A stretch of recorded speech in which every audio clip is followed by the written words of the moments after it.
Bismillahirrahmanirrahim. Assalamualaikum warahmatullahi wabarakatuh. Bertemu lagi dengan saya pada mata kuliah aspek teknis dalam studi kelayakan bisnis. Semoga para mahasiswaku semua dalam kondisi sehat walafiat dan masih semangat untuk mengikuti perkuliahan daring ya. Ya, dapat dilihat sini ya, ada gambar pabrik nih untuk manufaktur olahan ya. Di sini juga ada para petani yang sedang mengelola kebunnya dan para farmers, para anak kandang mungkin ya, manajer perkebunan, manajer peternakan di sini ya, dapat dilihat nih.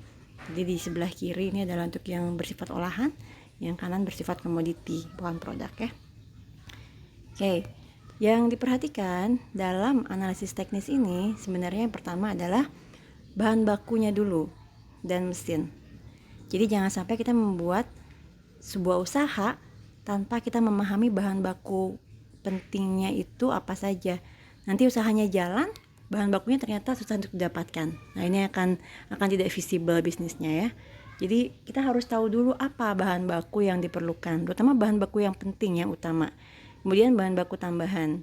Dan yang terakhir mungkin bahan baku yang bersifat tidak langsung terkoneksi dengan kegiatan produksi. Misalkan seperti ATK itu kan bilangnya bahan pendukung juga ya, bahan-bahan pendukung dalam sebuah usaha gitu ya. Jadi bahan bakunya itu yang harus diperhatikan adalah apakah itu sesuai dengan kualitas yang dipersyaratkan untuk produk kita ya. Kalau memang kita pengen produk kita yang high quality, maka mau nggak mau produk bahan bakunya juga harus yang high quality gitu. Kemudian apakah dapat tersedia secara kontinu, dalam artian si supplier itu bisa mempersiapkan secara terus-menerus ya. Kemudian apakah jumlahnya sesuai dengan kebutuhan misalnya ya. Jangan sampai sekarang banyak, nanti dikit, atau banyak, atau suppliernya bersifat musiman bahan bakunya. Nah, ini kan perlu diantisipasi sesegera mungkin ya. Untuk bahan-bahan yang bersifat musiman itu perlu ada teknik khusus untuk mempersiapkan gudangnya gitu, teknik-teknik persediaannya. Kemudian harganya juga harus terjangkau dan dapat dikirim tepat waktu. Jadi ini adalah cara-cara untuk menganalisis supplier sebenarnya diantaranya ya. Dan ditambah lagi mungkin dengan jarak supplier dengan perusahaan kita. Semakin dekat jarak tentunya semakin bagus sebenarnya buat perusahaan ya, karena mengantisipasi permasalahan-permasalahan terkait dengan transportasi gitu ya. Begitu juga dengan peralatan. Apa saja sih sebenarnya mesin yang kita butuhkan? Apakah mesin tersebut dapat disediakan oleh perusahaan tertentu atau tidak? Kita harus pahami, jangan sampai nanti ada mesin yang memang tidak dapat kita jalankan, kita nggak punya mekaniknya gitu, atau enggak kita nggak punya kemampuan untuk menjalankan mesin tersebut gitu misalnya ya. Jadi kita mesti berhati-hati gitu. Dan apakah memang mesin tersebut cocok dengan spesifikasi yang kita butuhkan. Nah, ini harus dipertimbangkan. Mesin ini masuknya nanti ke dalam investasi. Jadi nanti investasi, biaya investasi itu biaya yang di awal, biaya yang hanya keluar kalau setahun sekali, 5 tahun sekali, 10 tahun sekali, jadi tidak kontinu keluarnya ya. Tapi kalau bahan bakunya adalah biaya-biaya yang memang keluar setiap bulan, setiap hari, setiap minggu, yang kalau tidak ada bahan baku tersebut itu akan sulit untuk mengelola produksi. Nah, seperti itu ya. Contohnya misalkan kalau kalau peternakan ayam, nah berarti bahan bakunya diantaranya adalah DOC-nya dan kemudian pakannya. Nah, kalau pakan ini dan semakin banyak DOC maka semakin banyak juga pakan. Nah, ini kita bilang biaya variabel. Biaya variabel itu naik turunnya tergantung pada skala produksi kita. Seperti itu ya. Di biaya variabel. Sementara kalau peralatan tadi nanti masuknya ke dalam biaya tetap, tapi bukan waktu dia membeli peralatannya, melainkan biaya penyusutannya yang masuk ke dalam biaya tetap. Paham ya? Tapi kalau biaya saat pembeliannya masuk ke dalam biaya investasi untuk mesin, untuk kandang misalnya ya, untuk beli motor, untuk ngirim-ngirim kambingnya. Nah, itu masuknya biaya investasi yang disusutkan secara berkala dan masuk ke dalam biaya tetap. Oke, seperti itu ya. Kemudian kita harus melakukan identifikasi supplier kompeten. Kira-kira suppliernya itu apa memang butuhnya banyak supplier atau sedikit supplier? terbatas atau tidak gitu suppliernya. Apakah memang mereka supplier-supplier yang bertanggung jawab misalnya ya, yang memang punya track record pengalaman yang cukup tinggi di dunia kerja mereka misalkan. Kita akan percaya pada supplier yang relatif lebih lama waktu kerjanya, misalkan katakan dia sudah 5 tahun, sudah 10 tahun berjalan misalnya ya. Karena terbukti dia dapat menjaga ritme perusahaan. Tapi kalau suppliernya baru sebentar dan memang kalian percaya banget orangnya juga, ya nggak apa-apa, boleh terserah kalian ya, baik-baiknya aja. Nah kemudian setelah itu kita akan membuat yang namanya perkiraan kebutuhan mingguan, bulanan, tahunan gitu, sehingga kita paham betul ini kira-kira biaya yang dikeluarkan itu butuh berapa. Nah ini sangat penting, aspek teknis sangat mempengaruhi pada biaya, termasuk nanti sumber daya manusianya. Kalau misalkan ayamnya 10.000 sama ayamnya 100.000 pasti beda kebutuhan sumber daya manusianya. Ya semuanya itu masuk dalam biaya variabel yang terkait langsung dengan kandang ya. Yang terkait langsung dengan produksi kita bilang biaya variabel. Oke. Cuma kalau misalkan jumlah satpam mau ayamnya 1.000, mau ayam 100.000, kayaknya 2 orang juga cukup misalkan. Karena luas lahannya nggak bakal terlalu berpengaruh. Nah maka satpam masuk dalam biaya tetap. Seperti itu ya. Oke. Di sini aspek teknisnya juga sebenarnya seharusnya sebelumnya ada lagi nih ya. Jadi tentang bagaimana cara perusahaan itu membuat produknya.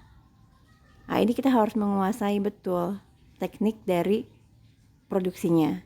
Kalau misalkan untuk perusahaan terkait dengan farming, berarti kita harus tahu betul teknik budidayanya gitu.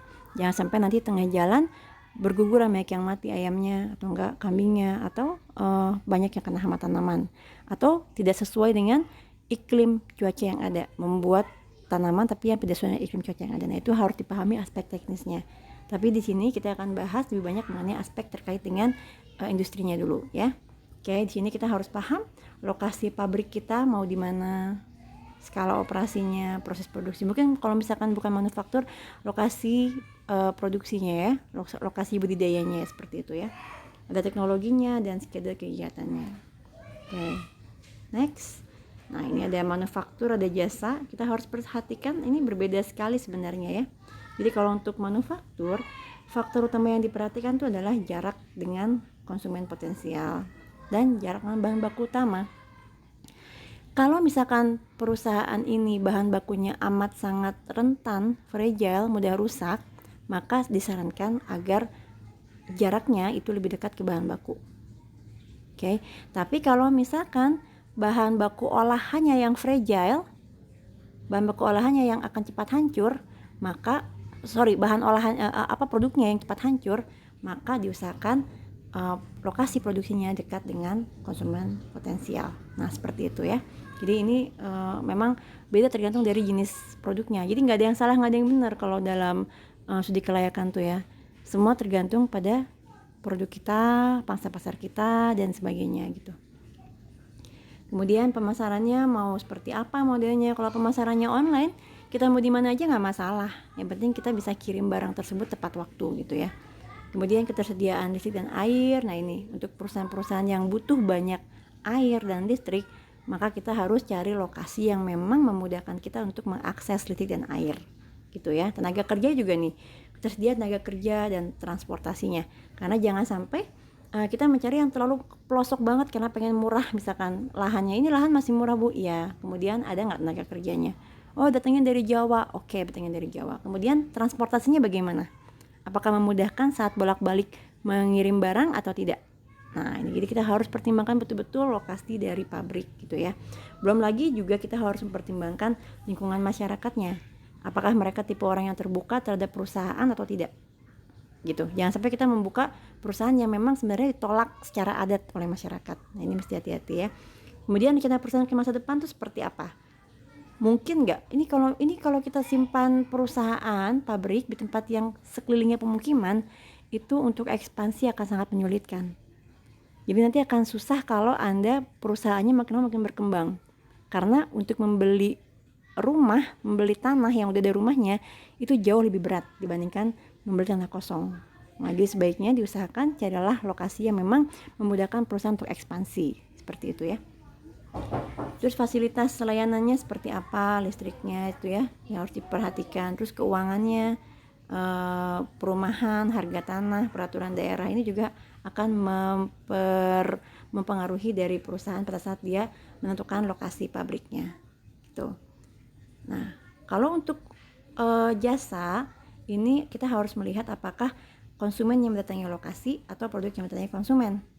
Jadi kita harus melihat bagaimana kondisi lokasi tersebut terhadap jasa. Seperti itu. Terus mudah diakses atau tidak gitu ya. Jangan sampai terlalu ke dalam misalkan sehingga konsumen tuh bingung mau cari tempatnya. Sarana parkirnya dapat diekspansi atau tidak. Kemudian lokasi pesaing dan izin lokasinya. Seperti itu ya.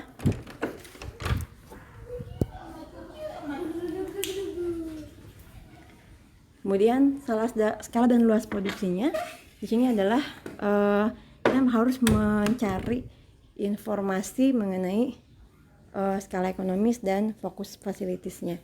Jadi untuk biaya yang akan kita keluarkan, kita harus mencari ini kira-kira pabrik ini akan beroperasi optimal dengan biaya paling rendah pada saat skala produksinya berapa besar. Ini akan semakin bagus. Anda bisa bayangkan kalau perusahaan-perusahaan kecil itu biasanya mereka akan biayanya itu mahal, makanya mereka nggak bisa bersaing sama perusahaan besar. Perusahaan besar bisa bersaing sebenarnya mereka tuh karena skala produksinya udah besar. Saat skala produksinya besar, mereka dapat membeli bahan baku dengan harga jauh lebih murah. Kemudian biaya-biaya semua juga akan lebih murah, terutama fixed cost. Fixed cost udah pasti biaya satpam, katakan buat 1000 kaos dengan satpam 10.000 kaos, maka biaya rata-rata per kaosnya untuk pembiayaan satpam itu akan jauh lebih rendah. Maka fixed cost-nya turun. Ya kan? Dan untuk variable cost-nya juga sama. Kalau kita beli bahan baku kaos untuk 1000 kaos dengan bahan baku kaos untuk 10.000 kaos, untuk transportnya, untuk pembelian per meternya itu pasti akan jauh lebih murah kalau kita menggunakan 10.000 kaos. Nah, ini perusahaan ini harus paham kira-kira di skala produksi berapa saya akan mengoptimalkan uang saya. Gitu. Jangan sampai skala kecil. Kalau bisa skala yang agak menengah gitu misalkan. Kecuali kalau masih awal-awal, Bu, saya kan masih awal-awal masih skala kecil. Iya, nggak apa-apa, skala kecil. Berarti kita mesti pintar-pintar masarin gimana caranya supaya nanti barang kita itu akan semakin lama semakin berkembang. Cara pemasarannya. Seperti itu ya. Nah, kemudian kita juga mesti lihat mau pakai apa? Mau pakai strategi ekspansi atau strategi wait and see. Maksudnya apa? Ini mau kita langsung aja skala besar karena melihat ini economic of scale-nya itu ada di 100.000, Bu. Oke, 100.000 kaos misalkan. Langsung 100.000 aja. Nah, ada juga yang enggak, wait and see aja. Secara teknis. Jadi pelan-pelan naik. Sekarang masih 1.000 dulu. Lama-lama 5.000, lama-lama 10.000. Lama-lama kapasitinya naik ke 100.000. Nah, ini perusahaan tergantung sumber daya perusahaan.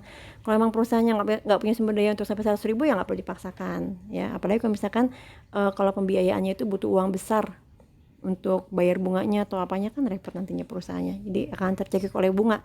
Jadi sebaiknya disesuaikan dengan kondisi yang dimampu oleh perusahaan. Seperti itu. Ini juga beberapa jenis teknik untuk melihat perencanaan jumlah produksi, tapi kita nggak bakal bahas di sini ya. Ini mengenai marginal cost, break even point, dan linear programming. Seperti itu ya. Kalau break even point mungkin kalau anak-anak agribisnis udah pada paham ya.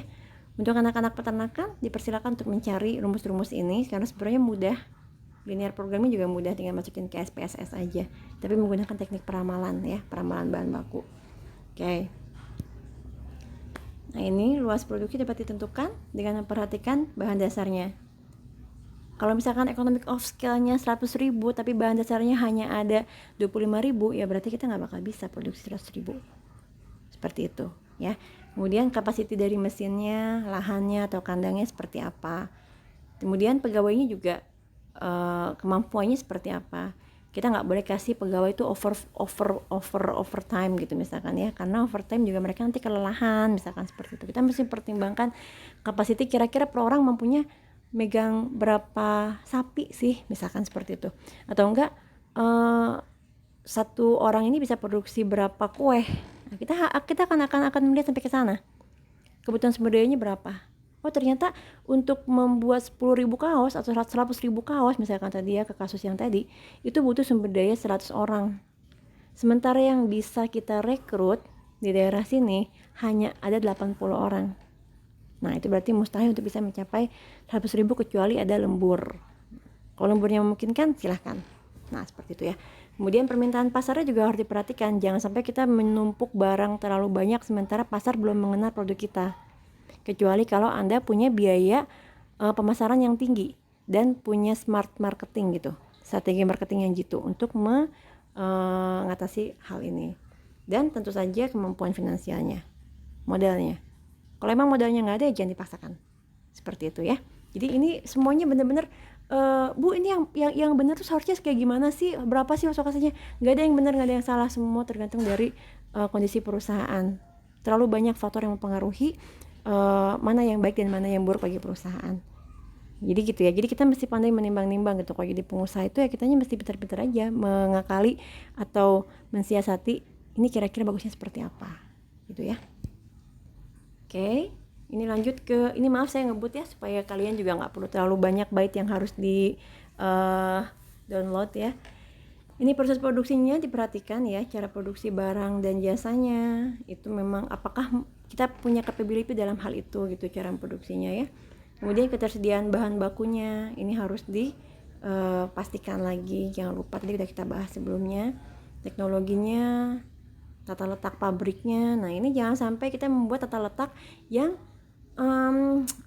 membuat perusahaan sulit untuk menyelesaikan produksinya karena terlalu banyak bolak-balik menghabiskan waktu. Nah ini berbahaya ya. Kemudian tata letak gudangnya juga sama. Oke, jadi kita harus membuat gimana caranya agar produksi itu efisien. Dalam artian setiap menit yang dikeluarkan oleh pegawai itu ada artinya, ada maknanya gitu. Jadi jangan sampai mereka kebanyakan bolak-balik di jalan sehingga tidak banyak produk yang bisa mereka keluarkan. Seperti itu ya. Kemudian kalau untuk yang jasa ini, untuk layout, wah kalau jasa ini lebih spesifik daripada manufaktur. Ibaratnya kalau manufaktur kan di pabrik ya. Pabrik itu kan gimana nyamannya produsen gitu. Tapi kalau untuk jasa ini gimana nyamannya konsumen. Beda. Jadi beda, Anda jangan samakan antara Anda sebagai manufaktur atau Anda sebagai penyedia jasa. Karena akan berbeda. Menurut kita paling gampang tuh begini Bu. Jadi dari pabrik tuh layoutnya A, B, C, D, E misalkan. Tapi kalau menurut konsumen enggak. Konsumen pengennya C, D, B, A. Nah, kita harus ikutin konsumen kalau untuk jasa. Seperti itu. Jadi untuk jasa kita harus melihat kira-kira konsumen kita seperti apa. Kemudian mereka tuh maunya nyamannya itu seperti apa. Maka kita desain tempat penyediaan jasa kita sesuai dengan keinginan dengan konsumen. Baik mulai dari ruangannya, perlengkapannya, mau semi apa nih. Kalau misalkan konsumennya itu kita butuhnya orang-orang yang ceria-ceria, yang seru-seru misalkan, oh berarti semuanya serba kuning nih, serba hijau yang terang nih misalkan. Nah itu boleh disesuaikan. Tapi kalau konsumen kita orang-orang yang kalem, konvensional, orang-orang yang eksekutif, ya bikin ruangannya yang eksekutif. Ruangannya harus yang cozy, harus yang desainnya itu sederhana, minimalis tapi berkelas. Nah kita sesuaikan dengan kondisi konsumen. Seperti itu ya, sampai ke tata cahaya. Bayangkan, sampai ke grafisnya, desain grafisnya. Jangan sampai kita mau ngasih ke konsumen yang eksekutif tapi gayanya gaya agak-agak anak muda yang terlalu ceria. Mereka menilainya norak gitu. Jadi berbeda ya, hati-hati. Jadi kita harus pandai-pandai memahami kemauan konsumen seperti itu ya. Tergantung dari segmen pasar yang kita tuju. Kita udah bahas segmen pasar di bagian sebelumnya. Oke, ini alur produksi contohnya nih. Ini cuma bikin keripik singkong. Nah, di sini mulai dari quality controlnya, singkong tuh diambil, dicek dulu mana yang bagus apa enggak. Kemudian ini butuh proses, butuh quality control di semua aliran, dan butuh orang, sumber daya, dan butuh mesin. Jadi mesti hati-hati, kita harus paham detail dari pengerjaan produksi atau budidaya kita ya, biar kita paham betul apa yang dibutuhkan. Misalkan, aduh kita butuhnya ini karung Bu, buat apa? Buat nyimpen pakan. Karung kalau yang kayak gini nggak bagus, harusnya yang kayak gitu. Sampai sedetil itu pun kalian harus paham. Bu, kita butuhnya tuh gudangnya tuh dibikinnya dia dari tembok. Karena kalau yang dari kayu biasa itu bakal masuk rayap misalkan. Sampai sedetail-detailnya kalian tuh harus paham betul ya, gitu. Jadi Ini quality control, penggudangan juga mesti hati-hati, jangan sampai ada tikus atau apa yang masuk ya. Jadi mesti dibuat anti tikusnya, entahlah dengan menggunakan apa misalkan ya, mungkin kalian akan lebih paham. Teknik pengupasannya juga pastinya akan berbeda gitu, pencucian, penirisannya sampai dengan akhir, ini semuanya adalah proses. Semakin detail kalian paham mengenai proses, semakin kalian akan tahu di mana letak-letak risiko yang mungkin terjadi. Misalkan saat quality control, wah ini mungkin orang nih asal aja main masukin, sampai-sampai pisangnya udah singkongnya udah tua dan yang pahit masuk ke dalam produksi misalkan, sehingga akhirnya pas kita goreng, kita makan, singkongnya itu pahit. Nah ini mesti hati-hati. Oh berarti ini kira-kira kalau kita bisa memetakan sampai sedetil ini alur produksinya, kita akan tahu betul di mana letak masalah. Bahkan kalau orang yang cerdas, dia akan membuat risiko di setiap aliran ini. Saat penggudangan risikonya apa? Oke, and then how to solve it. Saat pengupasan risikonya apa? Oh terlalu tebal, terlalu tipis, and then how to solve it. Mungkin ada pengupas khusus yang dapat membuat semua terstandar misalkan. Nah seperti itu ya. Jadi kalau kita mau careful, considerate dalam membuat suatu produksi, diusahakan itu sampai sedetail itu. Jadi ini menjadi seorang planner dan seorang doer itu susah ya. Jadi memang nggak segampang itu gitu jadi pengusaha, atau sampai aspek detailnya itu benar-benar harus dipahami. Dalam artian supaya kalian betul-betul mengerti bagaimana cara mengatasi masalah jika memang nanti apakah ada masalah, seperti itu ya. Ada pendinginan, penirisan, pembumbuan. Ini alur produksi aja kalau untuk manufaktur, untuk perusahaan makanan ya. Ini bisa sampai untuk riset and development-nya aja, development dalam mencari bumbu terbaik, atau cara penirisan terbaik, atau penggorengan yang akan membuat keripiknya itu menjadi renyah aja, itu butuh berkali-kali trial. Nah, nanti akan ketemu trial terbaik yang akan menghasilkan produk terbaik. Seperti itu ya. Alur produksinya kita harus paham. Nanti di setiap alur itu butuh tenaga kerja berapa orang, butuh mesin berapa banyak, butuh mesinnya apa aja. Nah ini kita akan identify. Nah setelah di-identify, nanti kita masukkan ke dalam cash flow nanti di akhir ya. Oke, ini adalah contoh alur produksi yang sesuai dengan rantai ya. Jadi kayak ada alirannya gitu. Jadi ini Anda lihat ya, dari mulai orang awal masukin barang sampai keluar tuh dia dalam satu aliran. Nah ini yang membuat orang tuh nggak capek. Ini efisiensi dan efektivitas. Jadi orang nggak banyak gerak. Sampai dianalisis ergonomisnya, bayangkan kalau di perusahaan-perusahaan Jepang itu. Jadi ergonomis seberapa besar panjang sih jangkauan tangan, sehingga kita tahu bahwa nyimpan bahan tuh nggak boleh lebih dari jangkauan tangan misalkan. Itu sampai dipikirkan. Kemudian gimana cara supaya pegawai itu nggak pegal. Nah seperti itu ya. Ini ada di ultimate factory-nya, nih contoh nih. Oke. Ini contoh dalam proses just in time ya. Ini bagaimana kalau just in time di perusahaan-perusahaan Jepang itu berarti prosesnya itu adalah bagaimana caranya barang masuk itu langsung diproses dan langsung keluar, sehingga tidak ada penggudangan, sehingga kita bisa mengurangi resiko terkait dengan masalah-masalah di gudang, kehilangan bahan baku lah, terlalu banyak nyimpan barang lah, biaya security-nya, biaya segala macam, biaya kebusukan atau apa. Nah ini orang-orang luar negeri, orang-orang Jepang nih paling jago dalam just in time nih biasanya gitu ya. Sehingga dan dicari zero fraud-nya dia nggak mau ada masalah sedikit pun dalam setiap alur produksinya dia. Jadi harus zero fraud, tidak boleh ada masalah, zero fraud, zero mistake gitu ya. Oke. Nanti kalian baca-baca aja mengenai just in time ya, silahkan. Atau kalian boleh baca tentang total quality management. Saya nggak bakal bahas lebih lanjut karena itu harusnya materi tersendiri nantinya ya, dalam sebuah mata kuliah tersendiri. Itu maksudnya ke dalam manajemen produksi. Oke. Dan yang ini ada yang nomor D nih, teknologi dan fasilitas produksi. Nah dapat dilihat nih bagaimana cara kita untuk menimbang pemilihan teknologi. Dapat dilihat ya ini ya. Jenis teknologinya apakah relevan sesuai persyaratan, misalkan persyaratan dari ISO atau dari HACCP atau dari SNI atau apa ya misalnya ya. Kemudian tenaga ahlinya ada enggak yang untuk bisa mengoperasikan. bahan baku dan bahan pembantunya itu sesuai nggak, kompatibel nggak sama mesin tersebut ya, dananya dan informasi keberhasilan teknologi tersebut ya. Ini penting untuk dipelajari oleh kalian karena semua ibaratnya pemasarannya udah jago, budidayanya gagal terus, ini kan juga nanti akan bermasalah. Nanti kita mau masarkan produk yang mana, produk gagal, nggak mungkin kan ya, seperti itu.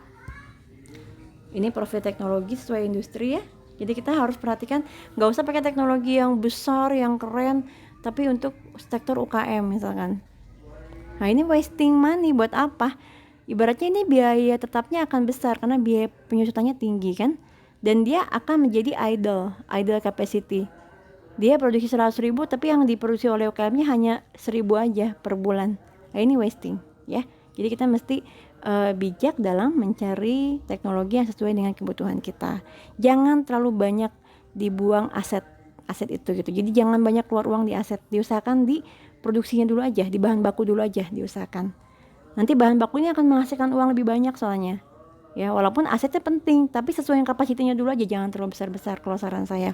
Nanti setelah bahan bakunya dioptimalkan sesuai dengan asetnya, baru kalian nanti siapkan uang untuk investasi level kedua pada saat skala operasinya mau meningkat lagi lebih tinggi, seperti itu.